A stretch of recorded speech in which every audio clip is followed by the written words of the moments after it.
ボイストレーナーのつるさんです。皆さんいかがお過ごしでしょうか。今回の動画はですね、SixTONES Underline from Young Old 東京ドーム。こちらを見て歌声分析をしていきたいと思います。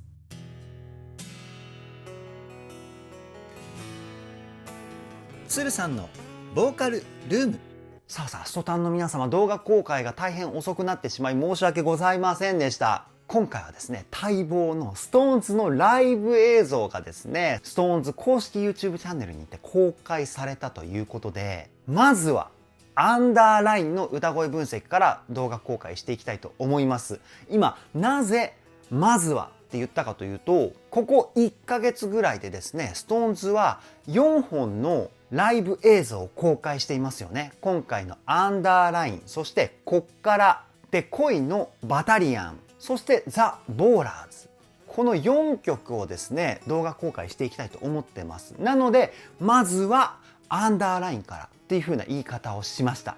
11月の上旬ぐらいまでで4曲動画公開できたらなという風に思ってますので、ぜひお付き合いいただけたらなっていう風に思います。ザ・ボーラーズとこっからは過去に歌声分析動画公開してますので、多分ね、リアクション動画っていう感じになってしまうんですけど、恋のバタリアンに関してはまだ歌声分析動画公開していないので、こちらは歌声分析動画として公開する予定でございます。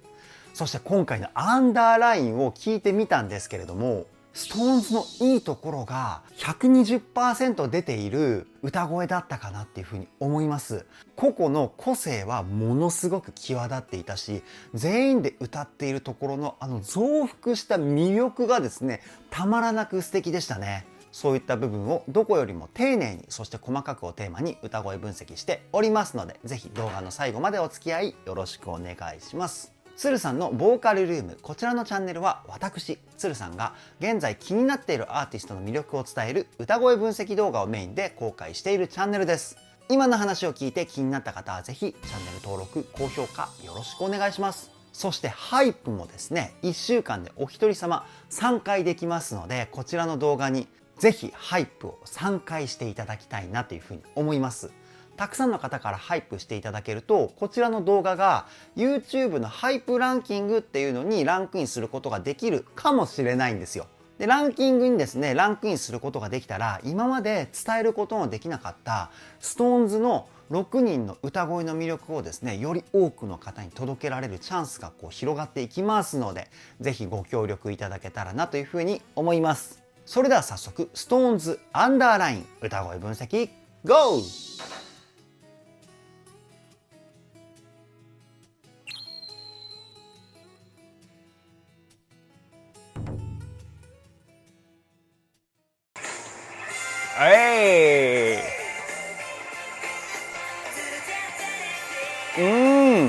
すごいノリノリでかっこいい楽曲ですね。で、最初、ジェシーさんの歌声ですよね。ビリビリとした質感を感じる歌声だったと思うんですけど、これはですね、シャウトボイスっていうテクニックを使った歌声です。僕は非常に苦手なテクニックなんですけど、ここに仮声帯っていう器官があってですね、ここの音を出しながら声を同時に出すっていうテクニックなんですよ。このシャウトボイスで有名なボーカリストは、優里さんとか、ものすごいこのシャウトボイスうまいですね。あと、マイファーストストーリーのヒロさんとか、あと、ダイスの花村想太さんなんかも上手ですね、シャウトボイス。もう一回シャウトボイスのところ聞いてみましょう。この声、この声。いやー、めちゃくちゃかっこいいですね。やっぱりライブのSixTONESって最高ですよね。次行きますよ。あ、いいね。うわ今もシャウトボイス出てきましたよね。先ほどよりもビリビリ感の強いシャウトボイスを使っていたかなっていうふうに思います。このね、ビリビリ感の多さもコントロールできるジェシーさん、すごすぎますね。こんな感じかな。僕ね、すごいね、安定しないんですけど。で、ちなみにジェシーさんもう一個テクニックを使っていて、ミックスボイスって言われる地声と裏声の中間の声で歌っています。今のところ音域的にもかなり高いので、地声だと体にこう余計な力が入ってしまうんですよね。だからこのぐらいの音域からは男性だとミックスボイスって言われる地声と裏声の中間の声を出している感覚としては裏声なんですけど、地声に聞こえるようなそういった声をチョイスして歌うことが多いですね。次いきますよ。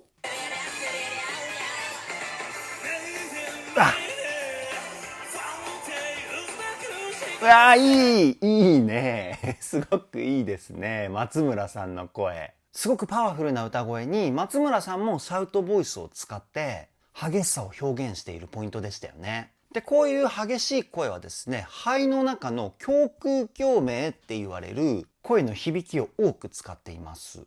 胸腔共鳴を多く使うと声が太くなったり、声の音圧が増幅するんですよね。プラス鼻の中の鼻腔共鳴っていうところで松村さん特有の美しさが表現されるような音色を作り出している、こんな感じの歌い方かなって思います。もう一回聞いてみましょ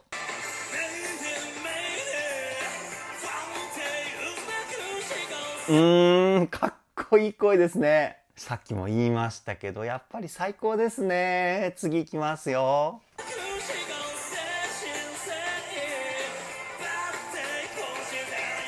かっこいい。で、この曲の弾んだビート感なんですけど、これを専門用語ではシャッフルって言ったりします。ドン、バン、ツタッタドン、バン、ツッカドンみたいな、こういった弾んだ感じのリズムパターン。ここにですね、的確に歌のビート感を合わせる歌い方をしているんですよね。これどうやったら松村さんみたいなビート感で歌えるかっていうと、全体的に音を切る感じで歌うんですよ。スタッカートっていうテクニック。誠心誠意じゃなくて、誠心誠意。こういう風に歌うと弾んだ感じが出てきます。全体的にこう音を切るような感じで歌う。これだけでね、雰囲気がだいぶ変わってきますよね。次いきますよ。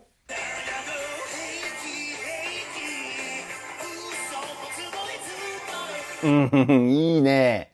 で、ジェシーさんはここはですね、先ほどのイントロの部分の声の出し方とはまた違う声をチョイスして歌ってます。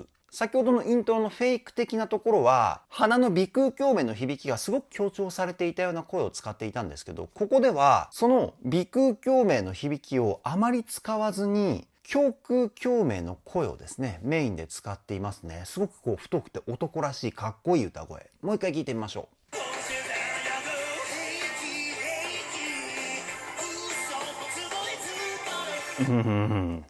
で、全体的なシャウトボイス。めちゃくちゃかっこいいですね。次いきますよ。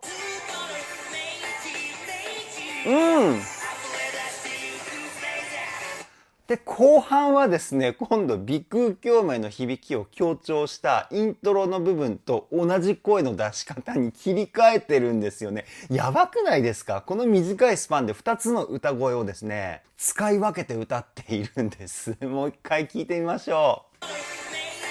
ほら。今聞いたところの方が声の通りがよく聞こえますよね。これが鼻腔共鳴を強調した響きの雰囲気の一つなんですよね。鼻に入れれば入れるほど声のキンキンした成分が歌声に乗ってくるんですよ。これでもやりすぎてしまうとちょっと耳にね痛い感じの音質に変わってしまうんですけど、さすがジェシーさんですよね。もうその辺をねすごく繊細にコントロールして心地いい歌声を作り上げてるんですよ。最高ですね。次いきますよ。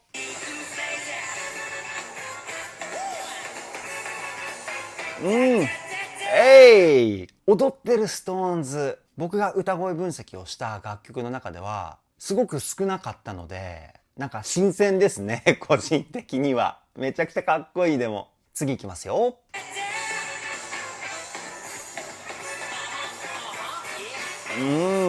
で、ここから森本さんが歌うのかな。今ね、森本さんのシーンに切り替わりましたね。やっぱり個人的にはこうスローテンポで軽快なリズム感ってストーンズめちゃくちゃ似合うなっていうふうに思うんですけど、ストタンの皆さんはどう思いますか？楽しい気持ちにさせてもらえるかなっていうふうに思うんですよね。じゃあ森本さんパートいってみますね。いいね。甘い歌声ですよね、相変わらず。で、森本さんの歌声はですね、今度口の中の口腔共鳴っていう言葉の輪郭をクリアにするポイントと、あとは鼻腔共鳴ですね。この2つを中心に声質を作り上げてるかなっていうふうに思います。あと、吐く息の量がですね、すごく多いかなっていうふうに思います。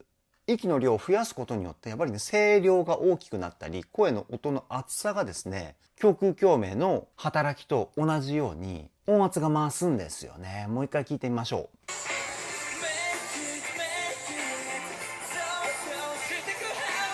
う。かっこいい。Make it, make it!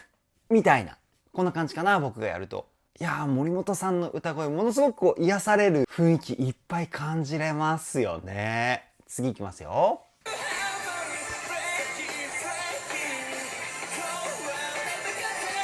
いい。今ね、森本さんが歌ってる後ろで、他のメンバーがこうね、森本さんみたいな感じで指をさしてるし、中でチームワークを感じてほっこりしちゃいました、今。もう一回見てみましょう。ここ。いいなぁ。こういうね、仲のいいシーンがやってくるとすごく僕はね、感動してしまいます。やっぱり人のね、友情とかに僕ね、弱いんですよ。いいなーって思っちゃいますね。じゃあ次はコーチさんかな。行ってみましょ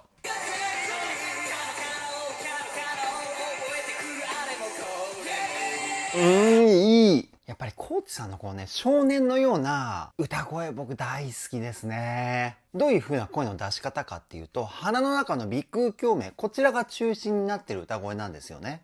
コーチさんタイプの声の出し方を使うと、歌声がいい意味で幼い感じが出るんですよ。中性的な声質になってくるというか、すごく魅力的な歌声ですよね。もう一回聞いてみましょう。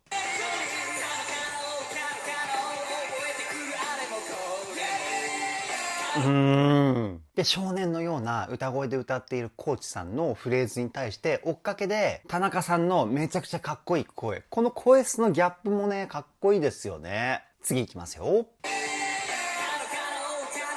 いい。いいですね。バックの楽器隊がこうピタッと止まってる状態で、コーチさんが歌ってるシーン、めちゃくちゃかっこいい。で、京本さんの美しいんだけど、シャウトボイスを使った激しい歌声。こちらもね、最高ですね。京本さんの歌声はですね、喉の空間を広くスペースを作るんですよね。あくびの時の喉の空間に寄せたような体の使い方。そしてその声を全部鼻に入れる。こういった発声法です。クラシックやオペラのいいところとポップスのいいところを融合したような素晴らしい声の出し方。そこでシャウトボイスですよ。もう本当に最高ですね。もう一回聞いてみましょう。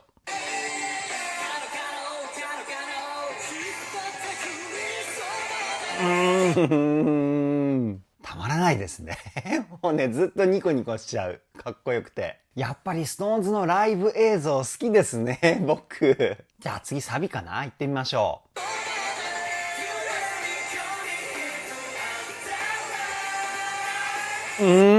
で、この全員で歌った時の一体感、相変わらず鳥肌が立っちゃうぐらいすごいですよね。6人で歌っているとは思えないほどの声の統一感がですね、本当に最高に素晴らしいんですよ。で、最後の、アンダーラーンのここのゆったりとしたしゃくり。音が上がるスピードも全員でこう揃えてるんですよ、SixTONES。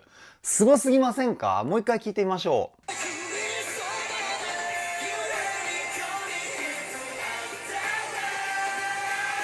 う。ほら。やばいですよね、これ。どれだけ練習したんだろうっていうふうにね、思っちゃうぐらい完璧な一体感ですよ。いやー、素晴らしい。次いきますよ。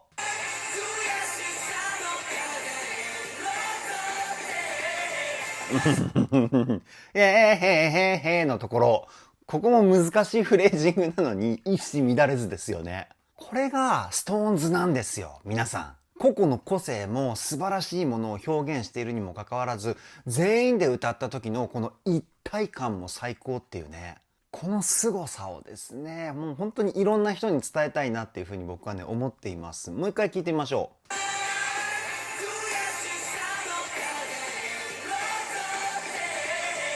う。ほら、へーのところ。いやー、すごすぎますね。こういう歌でのチームワークは日本のボーイズグループの中でトップなんじゃないかなっていうふうに僕はね、思っちゃいます。次いきますよ。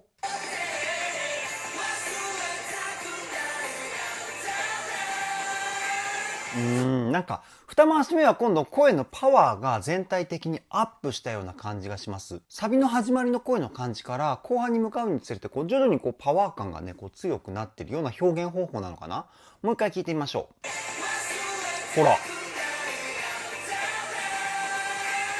なんかすごい声に荒々しさが乗っているような感じがするんですよね。同じメロディーがやってきても1回目と2回目とじゃ表現方法を変えているっていうことですよね。いやー、素晴らしい。次いきますよ。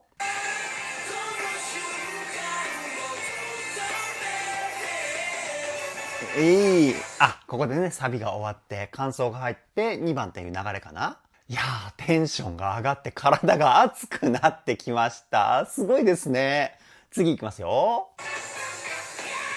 うわ、聞きましたか皆さん、今のジェシーさんのシャウト。こういう風な叫ぶフレーズをシャウトって言うんです。なんかね、シャウトボイスと一緒になりそうなワードなんですけど、シャウトボイスとシャウトはまた違った感じですね。シャウトはフレーズ、シャウトボイスはテクニックみたいな、こういった分け方ですね。もう一回聞いてみましょう。ほら、これ。すごいね。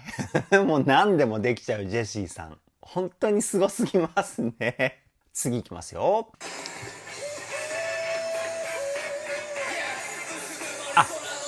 一回ちょっとごめんなさい。ここで止めますね。感想はジェシーさんの独壇場みたいな感じになってますよね。もうフェイクとかアドリブでやりたい放題みたいな。でもそれがね、またかっこいいですよね。で、今、田中さんのラップが始まったんですけど、ちょっとね、歌い始めからもう一回流していきたいと思います。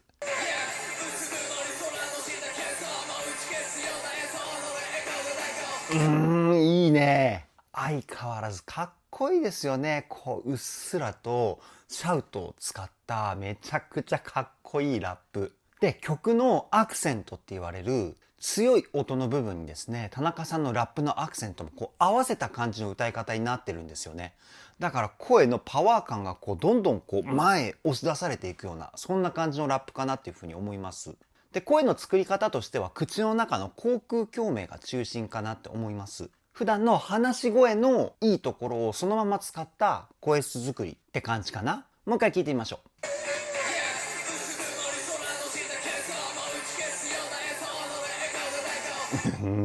素晴らしいね。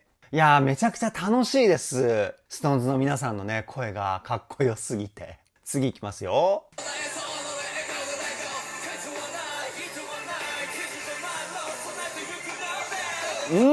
森本さんのラップですね。森本さんのラップも珍しいですよね。メロディーを歌うときは、美しい甘い癒しボイスにもかかわらず、ラップではめちゃくちゃ激しい声を表現している。この二面性のある歌声もね、最高ですね。もう一回聞いてみましょう。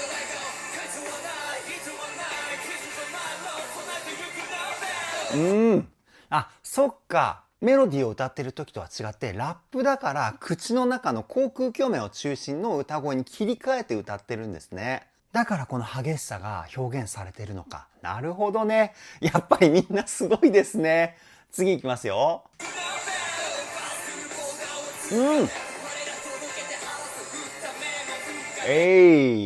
一回ここで止めますよ。で、コーチさんもですね、ここで口腔共鳴と胸腔共鳴の声の音色に切り替えてるので、先ほどの少年のような質感も少し感じるんですけど、どっちかっていうと、男らしいような声質に変化してるラップになってますよね。もう一回聞いてみましょ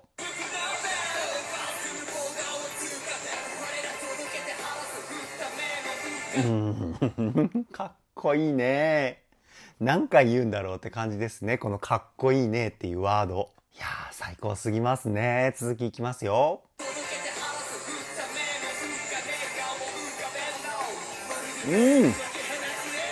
なるほどね。ここで京本さんに切り替わるわけか。コーチさんのね、さっきのフレーズもすごくリズム的に難しいようなフレーズを歌っていたと思うんですけど、それをね、めちゃくちゃかっこよく歌い上げるコーチさん、最高ですね。じゃあ京本さんの歌い出しからもう一回聞いていきたいと思います。京本さんのこの声も珍しいですよね。胸の胸腔共鳴を中心に使ったシャウトボイスなんですけど、やっぱりストーンズのメンバーってラップにはラップ用の歌声、メロディーを歌うときはメロディーを歌う用の歌声っていう風になんか明確に分かれてるような気がします。これがね、すごいですよね。複数の歌声を場面によってこう切り替えて歌うっていうね、このテクニックやばいですね。もう一回聞いてみましょう。ほら。ほらほら。まるでみたいなこんな感じの声の出し方でしたよね。もう本当にね、胸の奥から声を絞り出しているような感じの声の出し方を使っていたかなっていうふうに思います。やばいですね。かっこいい。次いきますよ。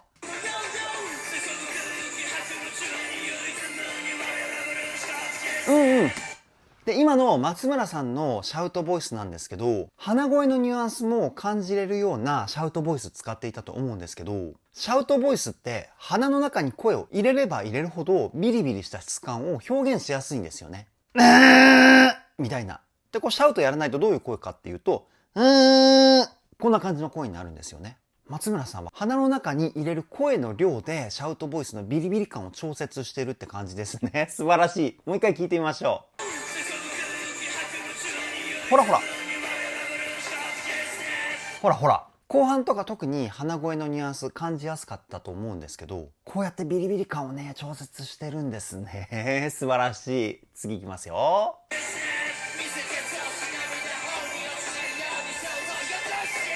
で、ジェシーさんは今度全体的にふわっと軽いような声質をチョイスしていて、最後の最後でシャウトで激しさを表現してるみたいな歌の作り方でしたよね。一息抜けるポイントを作り出してるというか、もう一回聞いてみましょう。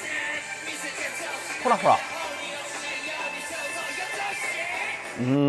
見せてみたいな感じの声の出し方。口の中の空間をあえて狭くして、いい意味で乾いたような感じの音色を使ってるんですよね。これがね、ふわっとした雰囲気が出てる理由の一つかなっていうふうに思います。めっちゃいい声。次いきますよ。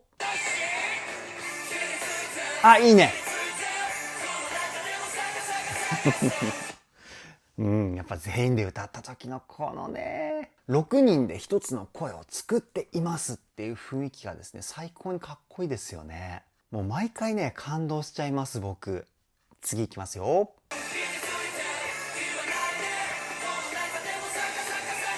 いやー、最高すぎますね。普段からね、どれだけ練習してるのかな、もう気になっちゃいますね、そういうところまで僕は。並大抵の練習量じゃこの一体感は表現できないと思いますので、練習量もものすごいことになってるんじゃないかなっていうふうに僕は推測します。次いきますよ。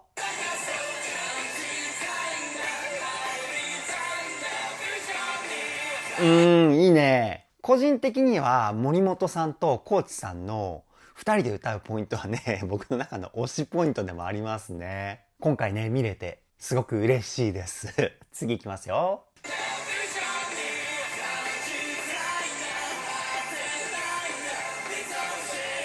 いいね。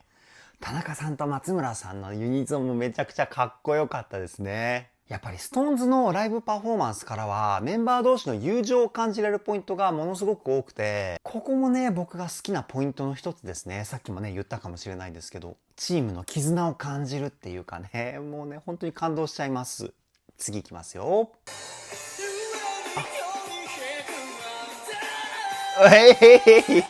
いいね。京本さんのソロパート。最初はしっとり歌うのかなと思ったら、後半のね、かっこいいシャウトボイスたまらないですね。もう一回聞いてみましょ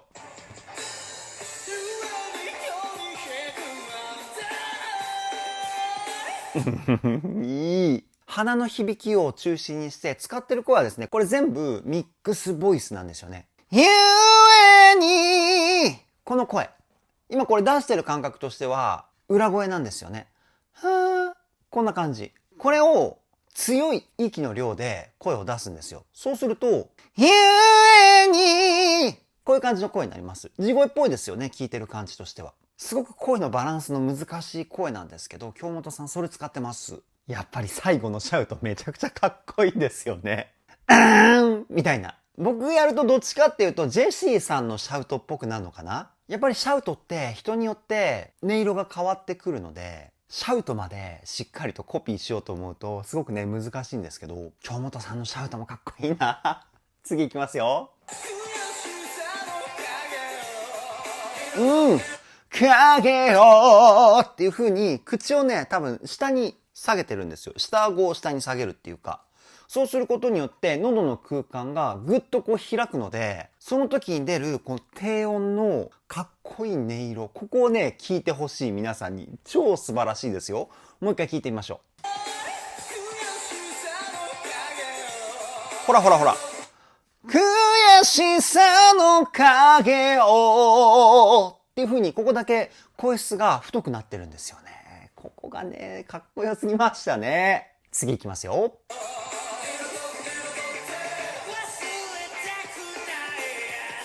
激しい。激しいね。全体的にかなり強めのシャウトを使ってますよね、ジェシーさん。でもバックのサウンドは静かなので、ここにアンバランス感が出るかなっていう風に思う方ももしかしたらいるかもしれないんですけど、でもね、なんかゴスペルみたいな表現方法だと、静かなところでこういう激しい声質を使って歌うことによって逆に切なさを伝えるっていう表現方法もあるんですよね。ジェシーさん多分その表現方法を使ったんじゃないかなっていうふうに僕は推測します。もう一回聞いてみましょ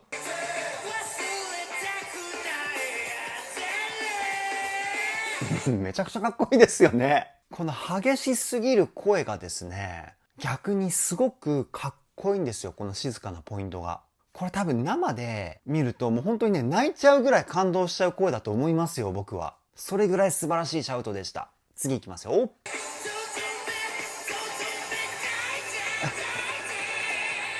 かっこいい。もう心の中の感情を全部歌声に乗せてますっていう感じの歌い方ですよね。いや、かっこよすぎましたね、今のところ。もう一回聞いてみましょ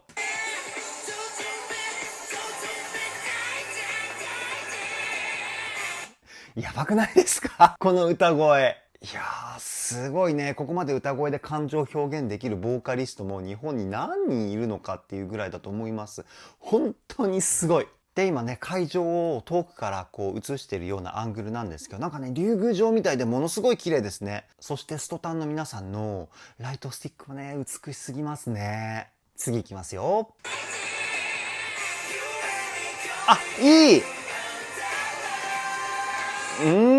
最後のサビで上ハモリが入ってきたんですね。やっぱりストーンズの楽曲は同じサビが2回やってこないですよね。毎回違う雰囲気を表現してるっていうか、ここもすごいですよね。ものすごい綺麗なハーモニーでした。もう一回聞いてみましょ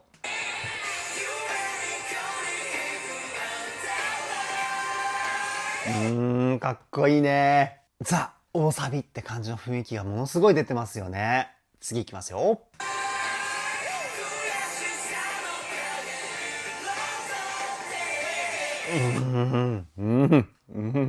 もう大満足です。ほんと素晴らしすぎますね。次行きますよ。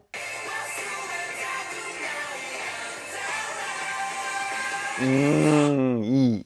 いよ、いいよ。もう本当は没頭したいんですけど、没頭すると、もう無言でね、最後まで見ちゃいそうな感じがするから、心の中で、少しだけね、理性をキープしようと思ってね、今必死なんですけど、もう本当にね、かっこよすぎますね。最後のサビでものすごい歌声で盛り上げるっていう感じではなくて、こうね、繊細な美しさを表現しているっていう歌い方ですよね。ここがね、ものすごくきらびやかで心地がいいんですよ。次行きますよ。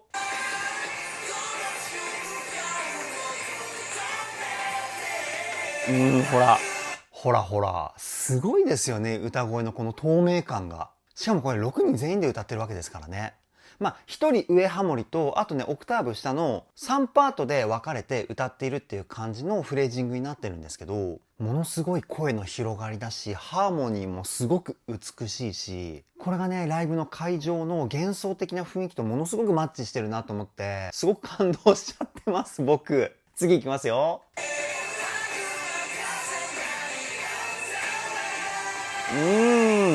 いい。この背中合わせいいですね。友情。ものすごく感動しちゃいます。いきますよ。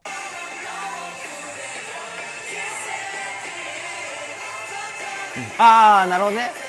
こういう感じでサビが繰り返される感じなのか。そうですよね。もう時間的にそろそろエンディングかなっていうふうに思っていたんですけど。そっか、寂しいな。いきますよ。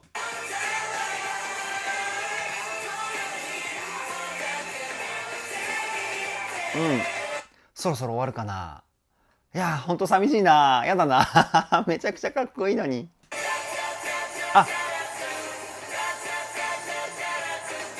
このハーモニーやばくないですか？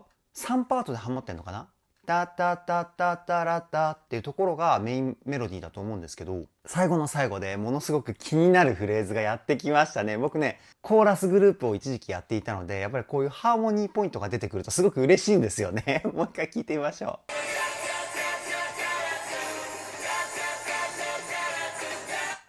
2パートか。多分、タタタタタラタのパートと、タタタタタラタ、この2パートかと思います。ものすごい美しいハーモニーですね。次いきますよ。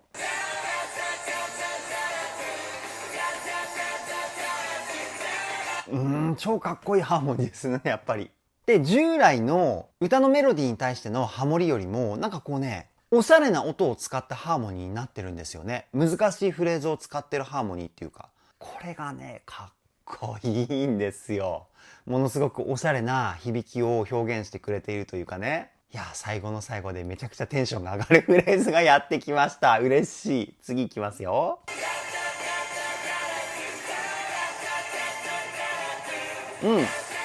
もう終わっちゃうか、終わっちゃう感じだね。なんか出てきましたね。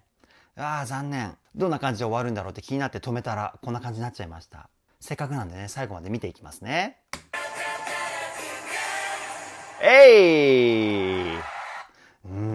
最高にかっこよかったですね。以上、SixTONESアンダーライン歌声分析はここで終了です。いやー、SixTONESアンダーライン最高でしたね。で、ものすごい楽曲の雰囲気もおしゃれな感じだったじゃないですか。サビもジャズっぽい雰囲気を感じれるようなフレージングだったり、バックの楽器隊のサウンドが使われていたかなっていうふうに思うんですけど、本当にね、僕好みのものすごくおしゃれでかっこいい楽曲でした。それと、やっぱり歌声でのチームワークが最高すぎますね、SixTONESは。個々の個性もものすごく素晴らしいんですけれども、全員で歌った時のあの一体感、やっぱり聴いていてね、たまらないなっていうふうに思いました。これからも SixTONES 全力で追っていきたいと思います。それでは今回の動画はここで終わりです。動画の内容を気に入ってくださった方はチャンネル登録、高評価よろしくお願いします。ではでは、ボイストレーナーのつるさんでした。